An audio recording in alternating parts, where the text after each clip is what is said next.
Bonjour Justin Trudeau, Bonjour. Premier ministre du Canada. Merci pour cette interview exclusive sur TV5 Monde à l'issue de ce 16e sommet d'Antananarive à Madagascar, un sommet de la francophonie, marqué notamment par votre intervention, votre discours. Vous avez dit aux chefs d'État réunis ici, on est des amis, on va se dire la vérité, il faut changer des choses dans la francophonie.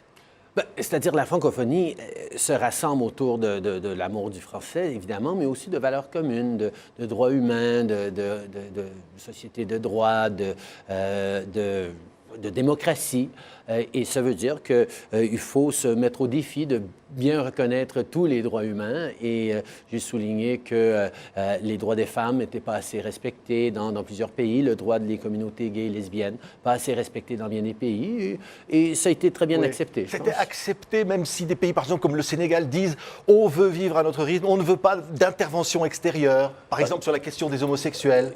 Je comprends, mais ce n'est pas nécessairement une intervention agressive, c'est de souligner une réalité auquel ils doivent avoir une certaine réflexion s'ils veulent être conséquents dans leur désir de respecter les droits humains. Ça veut dire qu'on ne peut pas choisir quels droits humains on veut respecter et d'autres bafouer.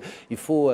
mais justement, des occasions de pouvoir avoir ces échanges-là de façon ouverte, franche et respectueuse, c'est essentiel. Sinon, il n'y a pas de progrès qui se fait. Oui. Vous avez dit, en vous adressant à eux, ici, on a l'habitude de parler de valeurs. Et on a eu l'impression que vous leur disiez maintenant, il faudrait peut-être passer aux actes. D'abord, je sais qu'il y a beaucoup de pays qui ont passé aux actes par rapport à l'excision, par exemple. Ça faisait longtemps, on disait « Oh non, il ne faut pas trop en parler, c'est culturel, c'est... » J'ai dit « Non, non, c'est la mutilation des jeunes filles, il faut en parler. » Et depuis des années, bien des gens en ont assez parlé pour qu'on réduise l'impact et qu'on mette en place des programmes pour éviter ça. On devrait faire la même pour le respect de la communauté LGBT. Oui, ce n'est pas le cas du tout dans certains pays, notamment par exemple au Libéria, où vous étiez il y a encore quelques jours, où l'homosexualité est un crime. Mm-hmm. J'en ai parlé et j'ai souligné que c'est un défi, mais on comprend en même temps que ce n'est pas seulement les gouvernements qui agissent seuls.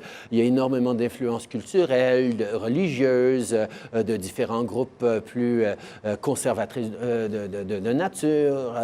Alors, on se doit de donner des encouragements externes qui peut-être donnent un peu la permission ou qui allument une réflexion parmi la société civile, parmi les gouvernements ou des députés un peu plus courageux, de peut-être reconnaître que même parmi la population, la majorité silencieuse dans bien des cas, il y a des attitudes qui sont en train de changer et peut-être si ces chefs d'État commencent à voir la réaction de leur population qui n'était pas complètement ahurie de mes propos, ils peuvent peut-être voir qu'il y a plus d'appui pour un respect de tous que d'autres. Oui, alors vous avez, avec le Bénin, signé un accord contre le mariage des enfants, les mariages forcés. Là, on est dans le concret absolu. Oui, mais c'était le Bénin et le Canada qui ont présenté ensemble une résolution qui a été adoptée par l'ensemble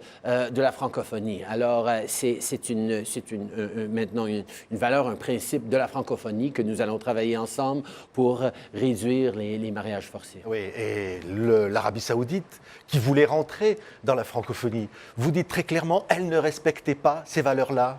Il y a encore du travail à faire pour l'Arabie saoudite et on est content d'encourager ce travail-là, de meilleur respect des femmes, des droits, tout ça.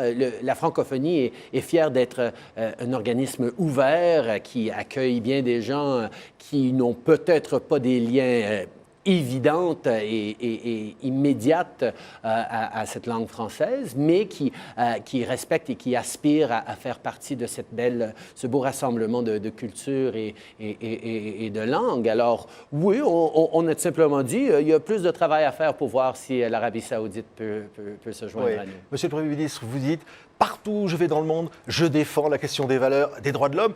Certains, notamment dans votre pays, vos opposants, vous ont reproché votre déclaration à l'annonce pendant ce sommet de la mort de Fidel Castro, où on dit que vous aviez été trop élogieux. Certains ont parlé de presque une lettre d'amour que vous faisiez au défunt Fidel Castro. Il y a des gens qui vont essayer de politiser tout ce qu'ils peuvent, mais la réalité, c'est que j'ai reconnu que l'amitié entre Canada et Cuba est longue et profonde et évidemment, le président Castro a marqué l'histoire de Cuba.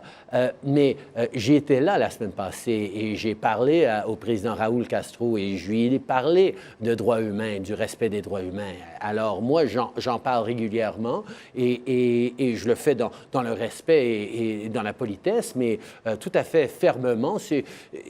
Pour moi, il n'y a aucune contradiction entre savoir être respectueux et constructif, mais aussi se dire les vraies choses de façon directe, et c'est ce que je ferai toujours. Oui. C'est-à-dire à la fois, c'était un dictateur, et en même temps, un homme d'histoire, remarqué son siècle. Tout à fait, qui a eu un impact sur l'éducation, sur le système de santé à Cuba, qui a eu un impact positif sur les Cubains, mais en même temps qui a posé des gestes extrêmement négatifs pour et contre les droits de l'homme. Donc, il faut reconnaître l'impact de cet homme-là, reconnaître qu'il y a beaucoup de gens qui l'haïssent, il y en a beaucoup qui l'adorent encore, mais de faire ce constat-là et de souligner que toujours, je vais parler des droits humains, c'est ce qui est important. Et alors, si on parle cette fois du réchauffement climatique, parce que c'était aussi un des sujets importants de ce sommet, vous allez dire à Donald Trump, eh bien, c'est pas ce que vous avez dit pendant la campagne qu'il faut faire pour le réchauffement climatique. Il faut faire comme nous, par exemple, arrêter le charbon, comme vous allez le faire. Ce que je vais continuer de dire à quiconque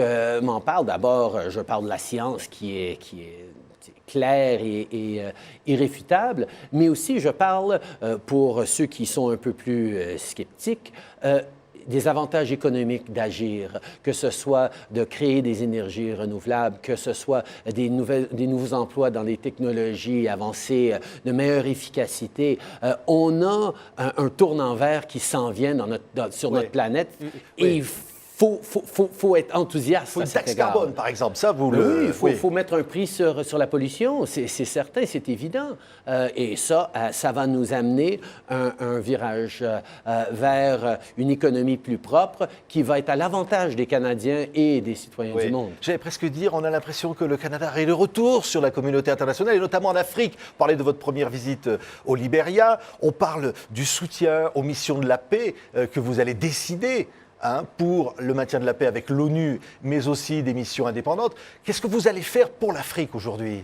Écoute, on a annoncé presque 115 millions de dollars d'investissement dans les années à venir pour le changement climatique, pour des opportunités pour les femmes et les filles. On continue d'être un très bon partenaire et pour moi, un pays qui a été chanceux comme le Canada et qui reconnaît, ça c'est une chose magnifique des Canadiens, les Canadiens reconnaissent qu'on a une responsabilité parce qu'on a été chanceux d'amener des changements positifs dans le monde, que ce soit en étant engagé au niveau du maintien de la paix de l'ONU ou que ce soit en développement international. Le Canada peut aider et on est content de le faire. Et par exemple, une mission pour le maintien de la paix en Afrique, 600 soldats, 150 policiers, vous allez l'envoyer où, Monsieur le Premier ministre? Ça, c'est pas décidé encore. On est encore en discussion avec bien des alliés, des partenaires, pour s'assurer ce qu'on est en train de faire, c'est pas juste la bonne chose immédiate, mais qui va avoir un impact positif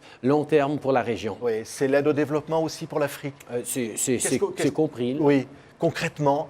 Concrètement, comme j'ai dit, des dizaines de millions de dollars d'investis en énergie renouvelable, en éducation, en aide pour les femmes, les filles, en entrepreneuriat pour les jeunes, en formation, en système de santé. On a énormément d'engagement. Et moi, ce que j'aime de l'approche canadienne, c'est toujours de travailler avec des partenaires locaux, de respecter l'expertise locaux et de vouloir donner la capacité aux gens locaux de prendre la responsabilité et à qui ça appartiendrait, cette réussite qu'ils vont Parce que derrière ça, il y a la menace, évidemment, du radicalisme pour les jeunes et une menace terroriste. On l'a évoqué ici, on a, j'allais presque dire, une nouvelle coopération au sein de la francophonie pour lutter.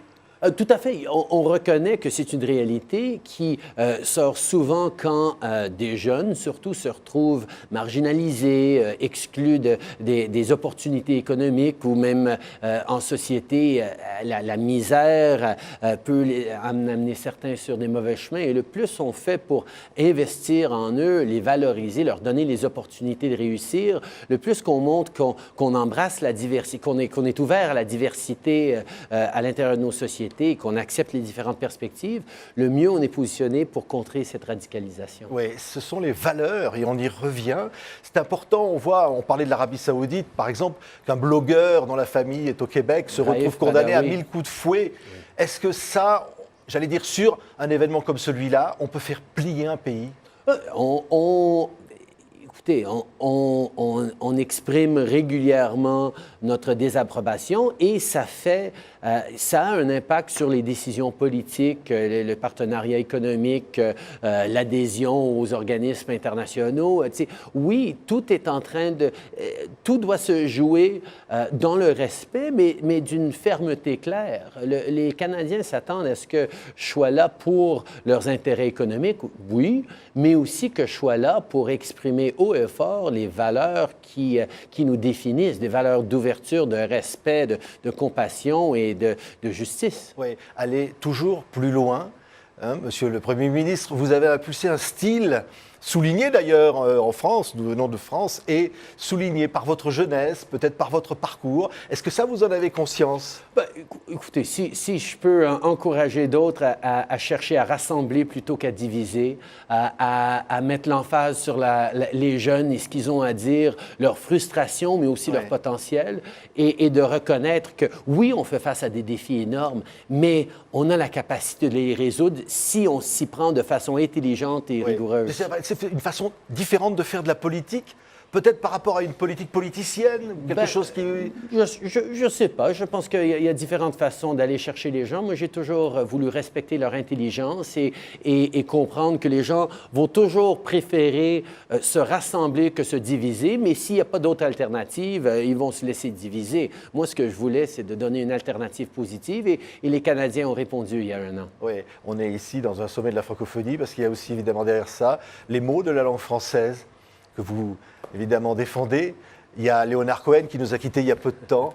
Je crois que c'était quelqu'un que vous admiriez beaucoup. Oui, j'admirais beaucoup. C'était un ami à mon père. C'est quelqu'un que j'ai rencontré une couple de fois, que j'ai toujours adoré comme poète, comme chanteur, même si sa voix n'était pas toujours des plus mélodieuses. C'est quelqu'un qui m'a beaucoup marqué. Là. Il y a des chansons qui vous ont plus marqué que d'autres? Il y en a plusieurs, mais son vers, le verset que j'aime le plus ces jours-ci, si je le traduis, il y a une craque dans la voûte de l'univers, c'est par là que rentre la lumière. There's a crack in everything, that's how the light gets in. Pourquoi vous aimez cette phrase? Cette idée qu'une faiblesse, une faille, peut être une source de lumière et de force. Ça, je trouve que c'est magnifique. Et une phrase d'un homme politique que vous aimez, historique? Oh mon Dieu, j'en ai bien, mais souvent je pense à Churchill qui disait toujours qu'il aime un homme qui a le sourire en se battant. Ah bon? Ben oui, moi j'aime ça un peu lever les coudes, comme on dit dans un match de hockey. Là, on rentre avec le coude levé dans les coins. Merci beaucoup. Ça me fait plaisir. Justin Trudeau, donc Premier ministre du Canada, pour cette interview exclusive sur TV5 Monde à l'occasion de ce 16e sommet de la francophonie ici à Madagascar. Merci, Monsieur le Premier ministre.